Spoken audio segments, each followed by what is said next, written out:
ሰላም ቤተሰብ እንዴት ናችሁ? ዛሬ ይዤላችሁ የመጣሁት እንግዲህ ደግሞ ሌላ ቢዝነስ ሀሳብ ነው ይዤላችሁ የመጣሁት። እንግዲህ በየጊዜው አዳዲስና አሪፍ የሆኑ የቢዝነስ ሀሳቦችን ይዤላችሁ እመጣለሁ። እነዚህ ዛሬ ደግሞ ምናልባት ደግሞ የጁስ ወይም የጭማቂ ቤት መክፈት ለፈለጋችሁ ሰዎች ነው ይዤላችሁ የመጣሁት እና ለዛሬ እንግዲህ የጭማቂ ቤት ቢዝነስ ወይም ደግሞ ጁስ ሃውስ ለመስራት የፈለጋችሁ ከአነስተኛ እስከ መካከለኛ እስከ ትልቅ ካፒታል ያለውን የጁስ ቤት አሰራር ይዤላችሁ መጥቻለሁ እና ወደ ጉዳዩ ስገባ እንግዲህ በአነስተኛና በትንሽ የጁስ ቤት መክፈት ምን ያህል ካፒታል ያስፈልጋል፣ መካከለኛ እና በትልቅ ካፒታል ምን ያህል ካፒታሎች ያስፈልገናል የሚለውን ጠቅላላ አድርጌ ይዤላችሁ የመጣሁትና እስከ መጨረሻው እንድትቆዩ ይጠቅማችኋል ብዬ ነው ለእናንተ ይዤላችሁ የመጣሁትና እስከ መጨረሻው አዳምጡት፣ ይጠቅማችኋል። እና ወደ ጉዳዩ ስገባ ወይም የቢዝነሱ ሀሳብ ስገባ የመጀመሪያው ወይም አነስተኛ ቢዝነስ ለመክፈት አነስተኛዎች ቢዝነስ ለመክፈት ካፒታል ከ100,000 እስከ 300,000 ያስፈልጋችኋል። አነስተኛ ካፒታል ለምሳሌ ጁስ ቤት ወይም ጭማቂ ቤት ለመክፈት ከ100,000 እስከ 300,000 ያለው ካፒታል ያስፈልጋችኋል። እንግዲህ ይሄ የካፒታል መጠን ነው። ወደ ሌላው ዝርዝር ስገባ ደግሞ ምን ያስፈልጋል የሚለው በዝርዝር ይዤላችሁ እመጣለሁ።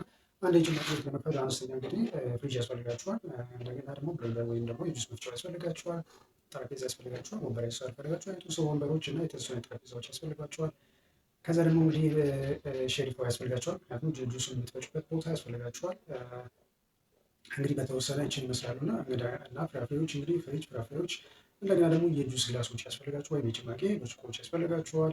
በተጨማሪ ደግሞ ማንኪያዎች ያስፈልጓችኋል፣ ስትሮዎች፣ እነዚህን የመሳሰሉ ያስፈልጓችኋል።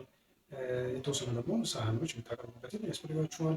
እንግዲህ አነስተኛ የቢዝነስ መክፈት ወይም አነስተኛ የጭማቂ ቤት መክፈት አንደኛ ፍሪጅ እንግዲህ እንደነገርኳችሁ ፍሪዝ ያስፈልጋችኋል ግድ ነው። ሁለተኛ ደግሞ ፍራፍሬ በሼልፍ የምታስቀምጡበት የፍራፍሬያችሁን ያስፈልጋችኋል። ሶስተኛ ደግሞ እንግዲህ እንትን ያስፈልጋችኋል ጁስ መጭመቂያ ወይም ማሽን ያስፈልጋችኋል። ብሌንደሩ እሱ ያስፈልጋችኋል። ከላይ ደግሞ ጁስ የምትጨምሩበት ወይም ጠረጴዛ ወይ ሼልፍ ነገር ሼልፍ ስላችሁ ባልኮኒ አይነት ለማለት ፈልጌ ነው። ወይም ጠረጴዛ ማድረግ ትችላላችሁ። እሱ ያስፈልጋችኋል። የተወሰኑ ማንኪያዎች ያስፈልጓችኋል። እንደገና ደግሞ የጁስ ብርጭቆች ያስፈልጓችኋል። ፍራፍሬዎቻችሁን ታስቀምጡበት እያለው እሱ ያስፈልጋችኋል። እና እንግዲህ ጠረጴዛዎች የተወሰኑ ጠረጴዛዎች ላይ የተወሰኑ ወንበሮች እና ደግሞ አንድ አስተናጋጅ በቂ ነው። አንድ አስተናጋጅ ብታደርጉ እዛ ጋር በቂ ነው። በተጨማሪ ደግሞ አንድ ደግሞ ጁሱን የሚጨምቅላችሁ ቢኖር ተጨማሪ ያ በቂ ነው። ሰውም በሁለት ሰራተኛ መስራት ትችላላችሁ ማለት ነው። አነስተኛ የሆነ የጁስ ወይም የጭማቂ ቤት ለመክፈት ማለት ነው። ወደ ሁለተኛው ደግሞ ስገባ እንግዲህ ወደ ሁለተኛውና ወደ መካከለኛው የጁስ ጭማቂ ቤት ለመክፈት ከ300,000 እስከ 1 ሚሊዮን ብር ያስፈልጋል። ይሄ ደግሞ ከአነስተኛ የጁስ ቤት ሰፋ ያለች ቤት ያስፈልጋችኋል። እነዚህም ደግሞ ተጨማሪ ወንበርና ጠረጴዛዎችም ብትጨምሩ ያስፈልጋችኋል። በተጨማሪ እንግዲህ ጁስ ብሌንደር ከ1 እስከ 2 ወይም ደግሞ ሰራተኛ ከ1 እስከ 2 ያስፈልጋችኋል። ምናልባት ሰው በሚበዛበት ጊዜ እና ደግሞ በርከት ያሉ ብርጭቆዎች ወይም ደግሞ ጭማቂ ብርጭቆዎች ያስፈልጋችኋል። እንደገና ወንበሮች ብያሉ፣ ጠረጴዛዎች ያስፈልጓችኋል። በተጨማሪ ደግሞ ሰራተኛ ቢያንስ 2 አስተናጋጅ፣ አንዱን ደግሞ ወይ ጁስ የሚጨምቅላችሁ ወይም 2 ሰራተኛ 2 ጁስ ጭማቂ ብታደርጉ መልካም ነው። እንደገና ተለቅ ያለ ፍሪጅ ያስፈልጋችኋል። ሼፎች እንትኖቻችሁን ፍሩቶችን ታስቀምጡበት እሱ ያስፈልጋችኋል። ደግሞ ጁስ የሚቀመጥበት ያስፈልጋችኋል። በተጨማሪ ደግሞ ኢንተሪየር ዲዛይኗን ብታሳምራት ቆንጆ ነው። በመካከለኛ ቢዝነስ ከከፍታችሁ ኢንተሪየር ዲዛይኗን ብታሳምሯት እና በተለያየ አይነት ብታደርጉ ሎጎዋችሁንም ብታደርጉ የምናተ ብራንዳችሁን ወይም የእናንተን የሚያስተዋውቅላችሁ ቆንጆ ሎጎ ብታደርጉና ውስጥ ኢንቴሪየሩን ማሳመር ይጠበቅባችኋል። ደግሞ ጠረጴዛ፣ ወንበሮች ያስፈልጋችኋል እና እንግዲህ በመካከለኛ ቢዝነስ እንግዲህ 4 ሰራተኛ ይበቃችኋል። ምናልባት ደግሞ በተጨማሪ አንድ የጽዳት ሰራተኛ ብታደርጉ 5 ማለት ነው። ወይ አንድ ፋሽን 6 አጠቃላይ ሊፈጅባችሁ ይችላል። እና እንግዲህ በመካከለኛው ቢዝነስ እንግዲህ ያው ከአነስተኛው የቢዝነስ ሀሳብ ምንድነው የሚለየው? ምንድነው ያው የሚያስፈልጉት እቃዎች ይጨምራሉ፣ ሰራተኛቸው ይጨምራል። እንደገና ደግሞ ተለቅ ያለ ፍሪጅ እና ኢንተሪየር ዲዛይኑን ማሳመር አለባችሁ። በተጨማሪ ደግሞ ፕሮሴሰር ያስፈልጋችኋል። እንግዲህ ይህን ይመስላልና ጥራት ያለው ነገር ደግሞ ማቅረብ በተቻላችሁ መጠን ጥራት ያለው ነገር ብታቀርቡ ቆንጆ ነው። እና እንግዲህ በአነስተኛ እና በመካከለኛው ያለው የቢዝነስ ሀሳብ ይሄን ይመስላል። ወደ ከፍተኛና ትልቅ የቢዝነስ የጁሶችን ለመክፈት ደግሞ እንግዲህ የሚያስፈልገው እንግዲህ ይህ ደግሞ ሰፋ ያለ ቤት ያስፈልጋችኋል። ኢንቴሪየር ዲዛይን ደግሞ በጣም በልዩ እና ቆንጆ የሆነ ምሳሌ በሚሆን መልኩ ማሳመር አለባችሁ። እንግዲህ የሚያስፈልጋችሁ እንግዲህ ተለቅ ያለ ፍሪጆች ያስፈልጋችኋል። ብሌንደሮች ደግሞ ሞር ከ2 ወይ ከ3 በላይ ያስፈልጋችኋል። ብሌንደሩ ደግሞ ጥራት ያለው ብሌንደር፣ ቆንጆ የሆነ ብሌንደር ተለቅ ያለ ብታደርጉ እናንተም ጥሩ ነው። ብዙ በአንድ ሊፈጭላችሁ ይችላል። እና እንግዲህ ፍሬዎቻችሁን ደግሞ ማስቀመጫዎች ያስፈልጓችኋል። ደግሞ ወንበሮች ያስፈልጓቸው ወንበሮች ተጨማሪ በዛ ያሉ ወንበሮች እና ወንበሮቻቸውን ጥራቱን የጠበቀ ሳይሆን ጥራት የጠበቀ ቢሆን የተሻለ ነው። አነስተኛ ላይ በፕላስቲክ ወንበሮች መነሳት ትችላላችሁ። መካከለኛ ወደ ትክክለኛ ሲሆን ደግሞ ከፍተኛ ሲሆን ደግሞ ሌዘር ነገሮች ብታደርጓቸው ሶፋ የሚመስሉ ወንበሮችን ብታደርጉ ሞር የተሻለ ነው። የሚስብ ነገር ብታደርጉ ውስጡን ደግሞ በጣም በሚያምር መልኩ ከለሮችን ራሱ የኢንቴሪየር ዲዛይን ከለር አጠቃቀማችሁ ከፍራፍሬዎች ጋር የሚሄድ ቢሆን ነገር ቢሆን ከለራቸው በጣም ተመራጭ ነው። የብራንዳችሁ የሚያሳምር ጥሩ ሎጎ የሆነ ነገር ብታደርጉ ደግሞ ሞር አሪፍ ነው። ዲዛይን ማሳመር አለባችሁ። ሰራተኛ እንግዲህ ካሸሮች እንግዲህ ሰራተኛ እዚህ ጋር ደግሞ በዛ ያለ ሰራተኛ ሊያስፈልጋችሁ ይችላል። ጭማቂ የሚሰራ ከሶስት ሊያስፈልጋችሁ ይችላል። አስተናጋጆች ከሶስት በላይ ሊያስፈልጋችሁ ይችላል። እንደዚሁም ደግሞ ምክንያቱም በከፍተኛ ስታደርጉ ጎን ለጎን ደግሞ ሳንዱቾች ምናምን የተለያዩ ሰላጣዎች ምናምን ማድረጋችሁ አይቀርምና ለየት ያሉ ነገር ሳንዱቾችን ሊጨምሩበት ይችላል እና ሰራተኞቻችሁ ሚዛን ያህል፣ ወንበሮቻችሁ ሚዛን ያህል፣ ጠረጴዛዎቹ ሚዛን ያህል እና የቤታችሁ ደግሞ ስፋቱን ኢንቴሪየር ዲዛይኑ በጣም ቆንጆ መሆን አለበት እና የጁስ መጭመቂያችሁ እንደዚሁ ተለቅ ያለና ሞር ጭማቂዎችን ሊፈጭላችሁ የሚችል ነገር ቢሆን አሪፍ ነው። እንግዲህ ካሸር ያስፈልጋቸዋል። እዚህ ጋር ጁስ የሚጭመቅ ሰው ያስፈልጋል። አስተናጋጅ ያስፈልጋቸዋል። ፖሲስተም ያስፈልጋቸዋል።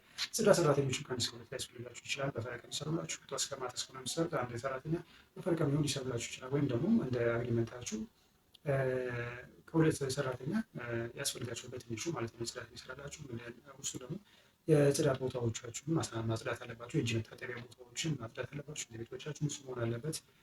በመካከለኛውም ወይም በትልቅ ካፒታል ያላችሁ ጽዳት ቦታዎችን እና ሽንት ቤቶቻችሁ አካባቢ ማጽዳት አለባቸው። ተጨማሪ ምግቦችን መስጠት ትችላላችሁ። እንደ ስናኮች፣ የተለያዩ አይነት ሳንዱቾች፣ በርገሮች ምናምን አብራችሁ መሸጥ ትችላላችሁ እና ውስጡን ኢንቴሪየር ዲዛይን ደግሞ በጣም ማሳመር ትችላላችሁ። ጋርደን ካላችሁ ጋርደን ቢኖረው የተሻለ ነው። ከሌላም ውስጡን በደንብ አድርጋችሁ ሰፋ ያለ ቤት በተከራዩ ጥሩ ነው። እንግዲህ በከፍተኛ ቢዝነስ እንግዲህ የሚያስፈልጋችሁ የካፒታል መጠን ከ1 ሚሊዮን እስከ 5 ሚሊዮን እና ከዛ በላይ ያስፈልጋችኋል። እንግዲህ ካፒታል መጠናችሁ እንደ እናንተ የካፒታል እንትን ነው እና ግን ከ1 ሚሊዮን እስከ 5 ሚሊዮን ብር በላይ ያስፈልጋችኋል ማለት ነው። እንግዲህ በትልቅ ካፒታል ስንነሳ እንግዲህ ከትንሽ ካፒታል እስከ መካከለኛ እስከ ትልቅ ካፒታል ያለው የቢዝነስ ሀሳብ ይሄን ይመስላል እና እንግዲህ ምንድነው እስካሁን ያልነገርኳችሁ ደግሞ ወርሃዊ ገቢያቸው ምን ያህል ነው? በአነስተኛ ካፒታል፣ መካከለኛ ካፒታል እና በትልቅ ካፒታል ያለው የቢዝነስ ሀሳብ ወርሃዊ ገቢያቸው ከስንት እስከ ስንት ነው? ወይም ትርፋቸው እስከ ስንት እስከ ስንት ነው?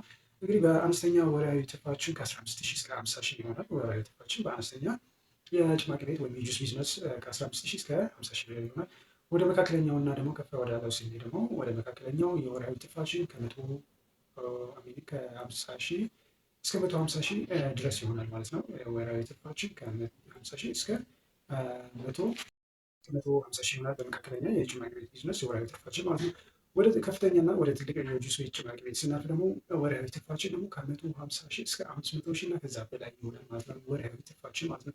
እንግዲህ የጁስ ቤት ቢዝነስ እንግዲህ ጠቅላላ አድርጌ ከአነስተኛ እስከ መካከለኛ እስከ ትልቅ ካፒታል ያለውን ይህንን ያህል ይዤላችሁ መጥቻለሁ። የት ቦታ ብንከፍት ያዋጣል ለምትሉ ደግሞ አነስተኛ እንግዲህ ሰው የሚበዛበት አካባቢ ብትከፍቱ አነስተኛ ቢዝነስ ሰው አካባቢ እንደዚህ እንትኖች ያሉበት አካባቢ ታክሲ ቦታዎች የሚወርዱበት የሚጨምሩበት አካባቢ ትምህርት ቤቶች አካባቢ ትከፍቱ ዩኒቨርሲቲዎች አካባቢ ወይም ደግሞ እነዚህ ኦፊሶች አካባቢ ያዋጣችኋል እና እንደዚሁም ደግሞ ወደ ኮንዶሚኒየሞችም አካባቢ ተጠቅታችሁ ከፍ ያዋጣችኋል። በመካከለኛ ቢዝነስም እንደዛው ትምህርት ቤቶች ዩኒቨርሲቲዎች አካባቢ ሰው የሚበዛበት አካባቢ ብትከፍቱ ያዋጣል ማለት ነው።